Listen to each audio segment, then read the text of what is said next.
Donc me cela. revoilà, donc là on a un petit souci. Si tu préfères, ici on a la sonde de refroidissement qui vient se visser là normalement. Tu vois, cette sonde d'origine qui est là.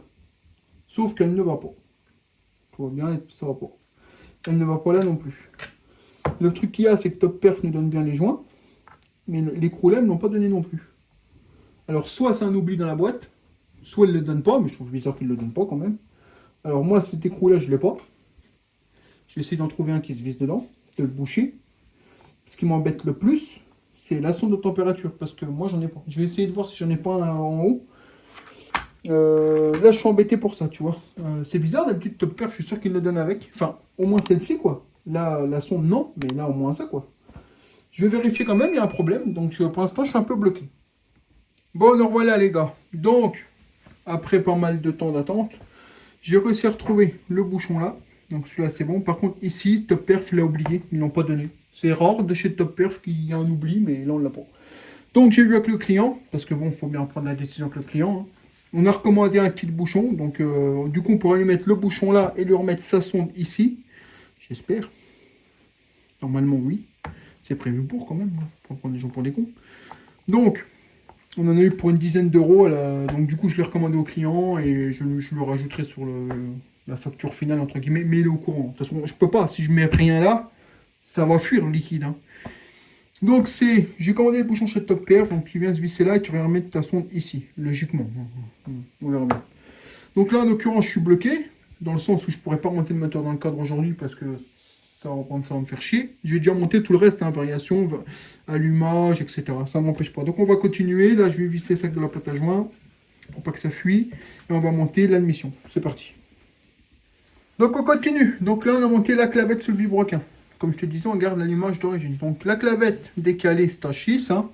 Donc quand tu la montes sur un nitro, tu l'emboîtes dedans, le côté décalé vers la droite. Quand ton moteur tourne dans le sens horaire des aiguilles d'une montre, donc comme ceci, tu mets le côté décalé vers la droite. C'est pas moi qui le dis, hein, c'est ce qui est écrit. Hein. Donc on la monte comme ça. Si tu étais dans le sens anti-horaire, donc de l'autre côté, tu montrais le décalé vers la gauche. Voilà, c'est ce qu'ils m'ont dit, donc c'est ce que je fais. Tout simplement. Donc après, on va venir remonter donc l'allumage, hein, le plateau. Donc hop hop, les deux vis là, ensuite la cloche. Et puis bah go, on y va. Voilà, une fois que c'est fait, que tu as revissé tes deux vis, tu prends ta cloche, tu peux pas te tromper, tu as le sens de la clavette.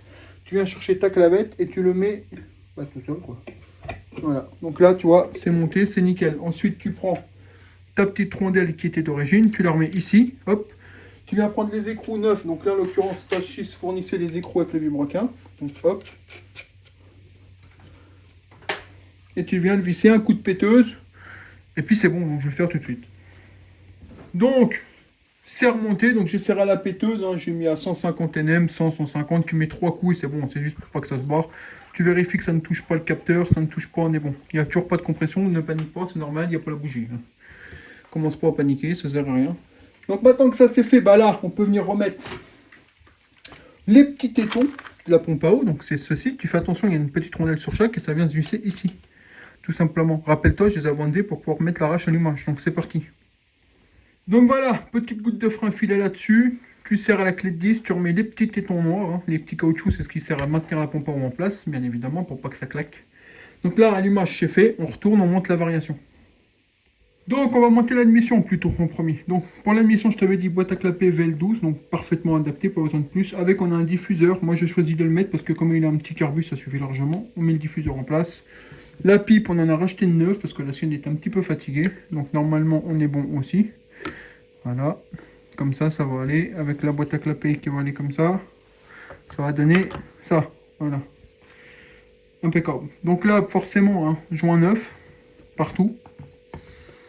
Et puis, on va mettre un tout petit peu de pâte à joint sous le joint. Moi, c'est par habitude. Hein. Donc, il y aura un joint ici. Un joint là, la boîte à clapet et un joint au-dessus. Alors, tu vas me dire, ouais, mais là, il y a un joint. Ouais, mais j'ai pas confiance. Donc, je remets un joint. C'est tout. Bon, allez, c'est parti, on y va.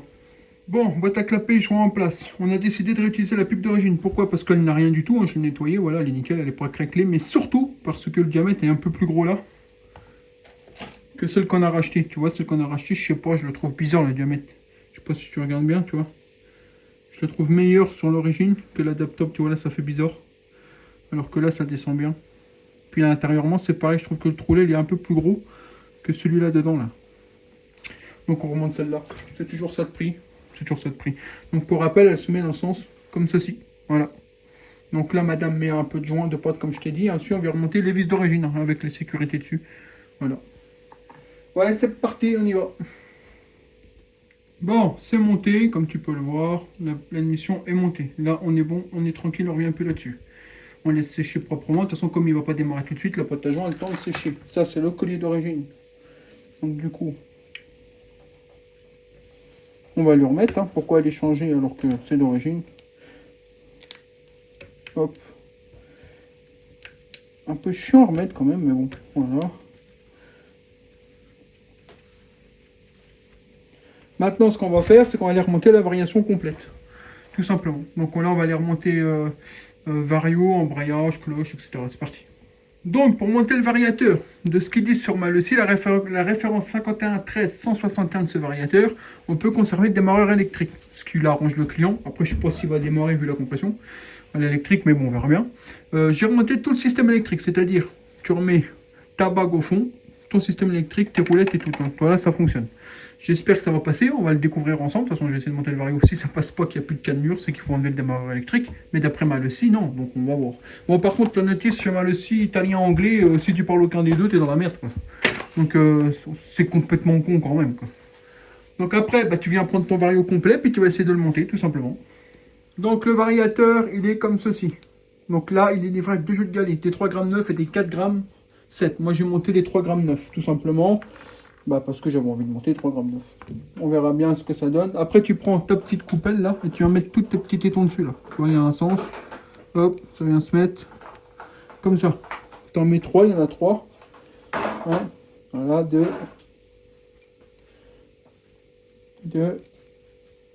C'est quand c'est 9, c'est dur. Voilà. Donc les 3 sont mis. Ça vient comment à ton avis? Ça vient comme ça. Hop là. C'est un peu dur. À mon avis, les tétons. Bon, je fais tout tomber, moi. J'adore ma journée aujourd'hui.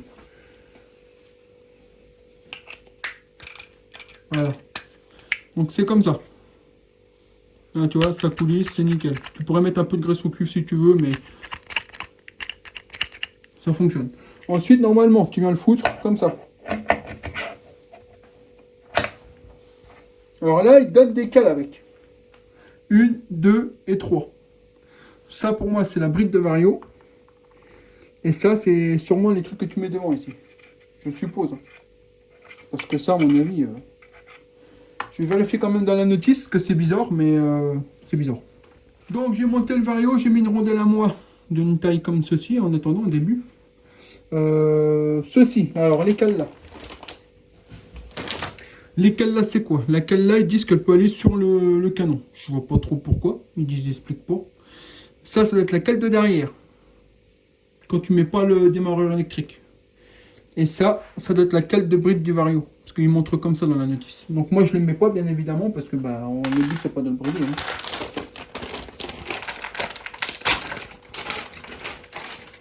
La courroie, mal aussi toute neuve. Comme ça.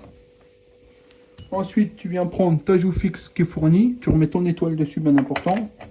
Comme ça. Tu viens remettre ça d'origine qui était à toi. Hop, et tu vas remettre ton écrou. Tout simplement. Donc il faut que ça vise tout seul, bien évidemment. Et là, tu vas mettre un coup de péteuse et c'est bon. Tout simplement. Donc c'est parti. Donc j'ai enlevé l'embrayage parce qu'on met un embrayage Polini. Donc là, tu vois, je l'ai enlevé avec la clé spécifique. Tu vois que là, il y a un peu de rouille. C'est de la rouille de surface parce qu'il n'a pas roulé pendant tant de temps. Je vais passer un petit coup de papier poncé juste pour l'enlever. Je te reprends quand c'est fait. Donc le voilà nettoyé. Tu vois, c'est propre. C'est pas neuf, mais c'est propre. Hein. Il avait rien de toute façon. Il coulisse bien. Tu vérifies bien que ça coulisse bien. Par contre, il sauve pas ouf de fou quand même celui-là. On va lui monter un embrayage Polini. Bon. Comme d'hab, de toute façon. Réglable. Je suis pas fan de cet embrayage, mais lui, vous la Polini, en fait, il se règle via l'écran ici. Donc pour l'instant, je ne vais pas lui toucher les ressorts, tout simplement bah, parce que ça se trouve, il n'y a pas besoin. Il a l'air quand même assez dur. Ouais, il a l'air assez dur. On va lui laisser comme ça. Donc le ressort de poussée, on va lui monter... Allez. On va lui monter un jaune. Et on verra pour le blanc si ça va pas. On va lui monter un jaune. Donc comment ça se présente? Ressort de poussée ici. Embrayage ici. Correcteur de coupe ici. Et avec, il y avait le petit truc noir qui est tombé. C'est le centreur de ressort. Donc en gros, tu prends ton ressort. Je sais pas si on me voit bien là. Si. Tu prends ton ressort, tu le mets comme ça. Hop. Qu'il soit bien emboîté. On est bon. Tu vérifies bien. Ok. Ensuite, tu as ceci. Ça, c'est pour censé mettre là pour que ton ressort soit bien guidé en fait. Après, tu prends ton embrayage et tu viens le mettre comme, pas comme moi.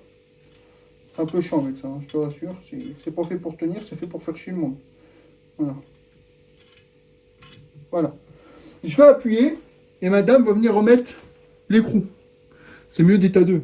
Tout seul, tu peux le faire au pied, mais c'est mieux d'état 2. Donc je vais appuyer, normalement madame elle met l'écrou.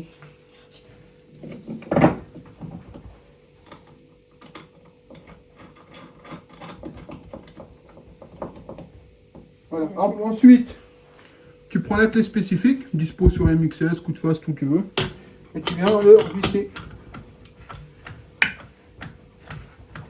Voilà. Alors moi j'ai pour habitude de me mettre par terre. Bon, toi tu verras pas. Je me mets par terre, je mets la clé dessus. Je bloque avec mon pied. Et je vais mettre un coup de marteau dessus, tout simplement. Pour être sûr qu'il ne se dévisse pas. Une fois que c'est fait, tu prends ton correcteur et tu viens l'ouvrir comme ça, pour être sûr qu'il s'ouvre bien à fond. Là c'est le cas. Donc là c'est prêt à être remonté. On va passer un petit coup de chiffon derrière. Après il était propre, hein. J'avais passé un coup avant. Voilà. Et tu viens remettre ça sur ton bas moteur. Pour faire, tu fais comme ça. Je sais pas si on me voit, madame, on me voit ou pas. Tu prends ta courroie, tu la fais glisser au maximum. Et voilà. Ensuite, cloche d'embrayage 9 Polini. Donc c'est une Polini en 107 renforcée. C'est une origine renforcée, il n'y a pas besoin de plus. Hop, et voilà. Ensuite, tu reprends ton écrou.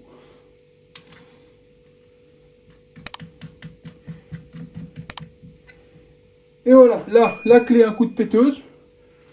Je te fais ça tout de suite. Donc, tu prends ta péteuse, douille de 24. Tu tiens le moteur pour pas qu'il y ait. Je l'ai pas mis assez fort. Voilà. Voilà. Ça ne doit pas forcer, rien. Si ça force, c'est qu'il y a un problème. Ça ne force pas, on est bon. Donc là, le moteur est opérationnel. Maintenant, ce qu'on va faire, c'est on va vider le liquide de la transmission. On va remettre du neuf. C'est parti. Donc, pour vider l'huile de transmission, c'est ici. Le problème, c'est que ça ira pas, madame. Parce que le moteur, il faut que je le couche, moi. Donc, tu dévisses ici avec du 13. Bon, madame, ce qu'elle va faire, on va faire autrement. C'est que là, tu ouvres ici pour faire appel d'air, déjà, commencer. Voilà. Madame va venir se mettre en dessous. Voilà. Et puis, bah, tu fais couler. Donc, il faut savoir que l'huile n'a jamais été changée. Bon, en même temps, il avait que 6000 km, j'ai envie de te dire. On aurait pu la laisser. Mais, non, mais enlève-toi. Voilà. Mais comme il est resté 2 ans sans rouler, autant la changer. Je ne sais pas si vous voyez grand-chose.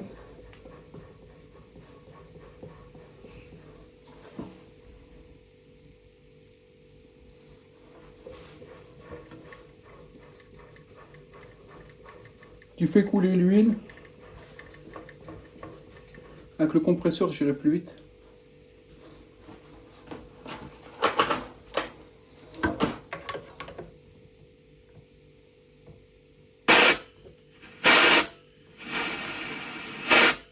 C'est cool.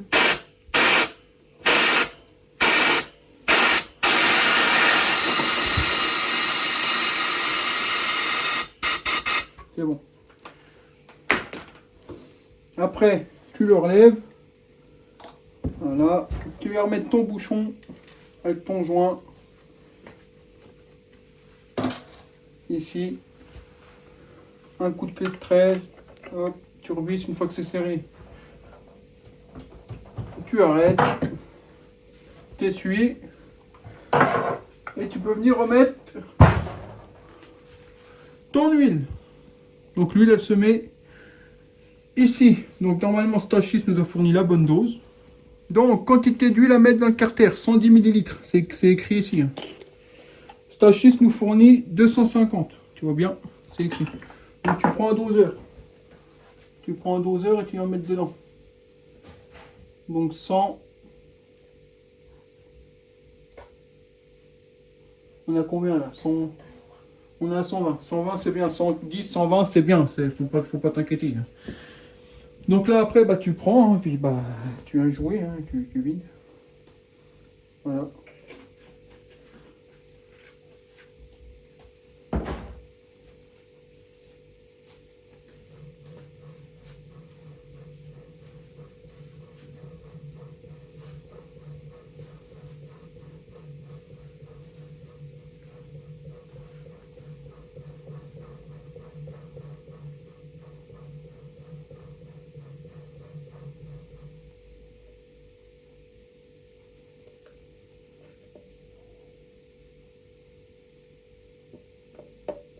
Voilà. Forcément, tu essuies ce qui a dégouliné. Tu essuies ton petit bouchon. Et tu viens refermer. Voilà mon petit monsieur. Donc, là, qu'est-ce qu'on fait maintenant? Ben là, niveau moteur, on peut plus trop rien faire. Parce que je te dis, j'ai pas la sonde, donc je peux rien faire. J'ai pas l'adaptateur. Là, on a remonté. Je vais te mettre ça comme ça. Hop là. Hop là. Voilà, donc là, on a remonté tout le bloc moteur. Maintenant, on est un peu bloqué tant que j'aurai pas la sonde. Tu vas me dire, ouais, tu pourrais le remettre dans le cadre. Oui, je pourrais, mais on va attendre d'avoir la sonde pour faire les choses correctement. Là, on a monté la bougie. Donc là, ça comprime. Tout va bien. On va pouvoir remonter le démarreur, comme ça sera fait. Et puis bah après, on va être bloqué, donc on va attendre d'avoir le reste des pièces. Ce qu'on va faire, c'est qu'on va faire le kit pompe à eau ensemble et ça sera bon. Allez, c'est parti. On va déjà remonter le démarreur. Donc la pompe à eau, elle est où? Elle est là. On a un système d'origine classique. Ça fait l'affaire, hein, mais sauf qu'on va lui monter un kit au débit. Ça sera mieux pour lui. Donc première chose à faire, la Clarène, c'est pas celle-là, c'est la plus petite. C'est démonter le couvercle de celle-ci. Donc tu prends la petite Clarène, hop. Tu viens démonter, je sais pas si tu vois ce que je fais, si tu vois à peu près ce que je fais. Donc, tu viens démonter tes 3 vis ici.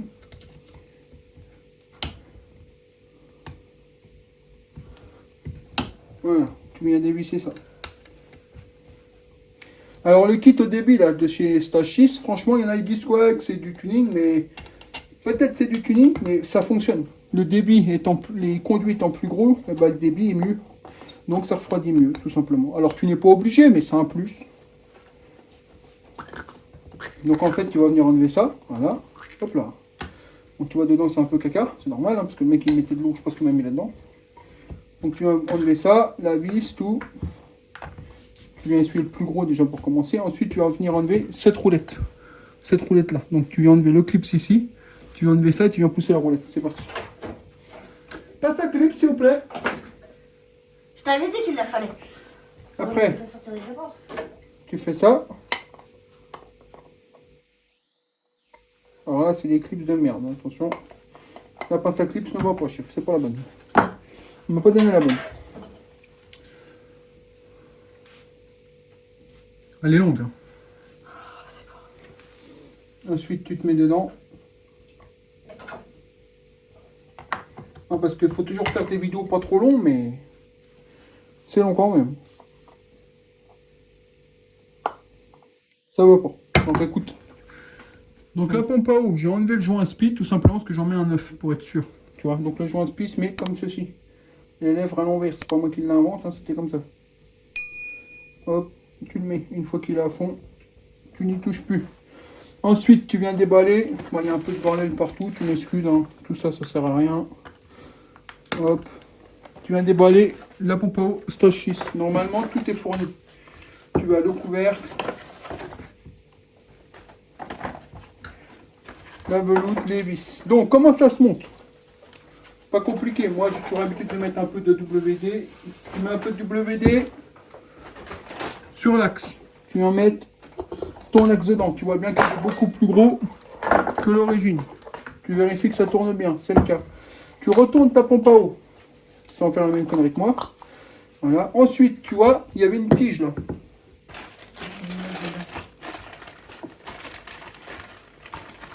Il faut la tige de clip. Ta tige, tu la prends. La tige là, tu la prends, tu la rentres dans le trou de l'axe. Ici. Voilà. Ensuite, tu prends. Elle est où l'autre d'origine? Parce que ça a l'air d'être un plastique de merde. Voilà. Tu vois la différence, quoi.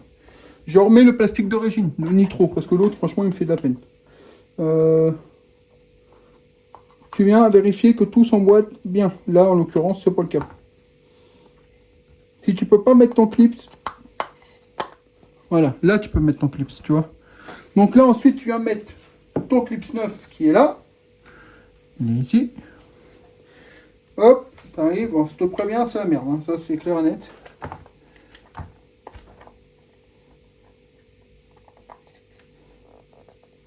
C'est la merde. Ça, c'est ce que je viens de te dire, c'est que c'est la merde.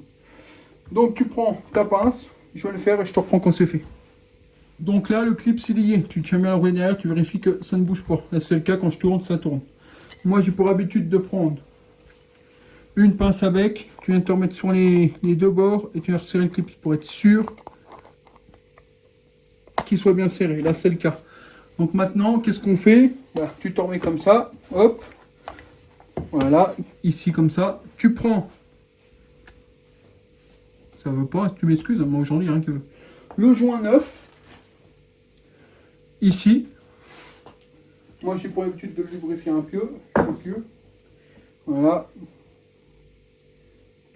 Comme ça. Tu prends ton couvercle stage 6, donc tu vois qu'il est beaucoup plus gros adapté à la roulette que tu as mis. Hop. Les vis qui sont fournies, mais que j'ai pas ouvert. Voilà. La clé à Allen. Alors après, oui, tu vas me dire, ça coûte un budget. Je crois que ça, c'est 50 balles le kit. Hein. Ou 43, enfin, je sais plus. Mais ça vaut le coup. T'évites les surchauffes. T'as plus de débit. Et franchement, si t'as mis 1200 € dans le moteur, t'es pas à 40 € près, quoi. Enfin, tu vois ce que je veux dire. Enfin, après, c'est chacun sa vision des choses. Hein. Moi, je te dis ce que je pense. Après. Tu fais ce que tu veux. Sur le nitro blanc que j'avais fait, si tu te rappelles sur YouTube, je te remettrai le lien du nitro blanc que j'avais fait. On avait mis moins de pièces. Hein. Il y avait moins de pièces que ça neuve. Ça fonctionne tout aussi bien. Hein. Mais là, c'est vrai qu'il a voulu se faire plaisir. Je lui ai conseillé la pompe à eau. Il a bien voulu l'acheter. On l'a pris en bleu parce que son scooter il est bleu. Hein. Mais il y a en orange, noir, etc. Enfin bref.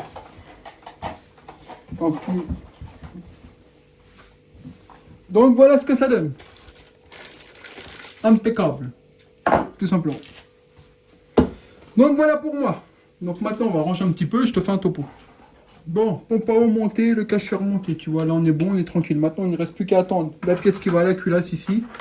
Et après on la remonte et pourra remonter le bloc dans le scooter. Donc voilà, donc là ça va s'arrêter là, je range et je te fais le topo comme je t'ai déjà dit tout à l'heure. Bon voilà les amis, donc on s'arrête là, tout simplement parce que le moteur est remonté. Tu vois, il est ici à côté de moi, il fait de dos. Donc là on attend la sonde pour la culasse. Et ensuite, ça sera remontage du moteur sur le cadre, nettoyage un peu, mise en place du carbu, parce que le carbu n'est pas monté aussi, il faut le remonter. Mise en place du carbu, starter, remonter les durées de refroidissement, etc., etc. Donc ça sera l'épisode 4, remontage du bloc dans le châssis, et certainement le premier démarrage. Donc dis-moi en commentaire ce que tu en penses. Ça fait toujours plaisir. Là en ce moment on fait pas mal de scooters. Alors ne trouve pas bizarre que les vidéos sont à la suite, hein. C'est une nouvelle politique que j'ai eue, c'est qu'au lieu de faire... une nouvelle politique, c'est la décision que j'ai prise, quoi, tout simplement. C'est qu'en fait, avant, je te faisais une vidéo du scooter, et peut-être 3 semaines après, je te mettais une moto, et après, on revenait sous scooter, mais peut-être que toi, tu n'avais pas vu la première vidéo, donc tu savais pas pourquoi je faisais ça. Maintenant, j'ai décidé de faire des vidéos à la suite sur chaque projet, sauf Quand c'est trop long, qu'il y a beaucoup de vidéos, je vais faire genre 3 vidéos d'un sujet, faire un autre sujet, refaire, enfin bref, tu m'as compris. Mais je pense que le principal sujet, ce sera à chaque fois vidéo à la suite, comme ça tu peux suivre l'évolution, et c'est pas plus mal. Donc si t'aimes pas les scooters, machin, bon bah tant pis, hein. Si t'aimes bien, bah ce sera toujours de la connaissance en plus. De toute façon, que ce soit de la mécanique, pit bike, scooter, etc., ça reste de la mécanique générale. Donc c'est toujours bien. Même si tu t'es pas fan, c'est toujours bien d'apprendre et de regarder ce qui se passe ailleurs. Moi, des fois, je regarde des vidéos sur des sujets que je ne fais pas, mais ça ne m'empêche pas de les regarder pour apprendre tout simplement. On apprend tout, hein, puis c'est tout. Tu vois, je regarde beaucoup Yone, enfin Tournoi Racing, parce qu'il fait des trucs de ouf. C'est pas pour autant que je vais faire pareil dans le garage, parce que d'une, j'ai pas l'outillage et j'ai pas toutes ces compétences non plus. Mais ça m'empêche pas de regarder pour m'instruire tout simplement, comme la vidéo qu'il a faite dernièrement sur le vibroquin, l'équilibrage, etc. Moi, dans le garage, à l'instant T, j'ai pas ce qu'il faut pour le faire, mais ça m'a pas empêché de regarder pour apprendre tout simplement. Voilà. Donc la suite, partie 4, remontage moteur et démarrage. Voilà, tout simplement. Donc je te dis merci, dis-moi en commentaire ce que tu en penses. Hein, et puis bah, à bientôt pour la prochaine. Allez, ciao.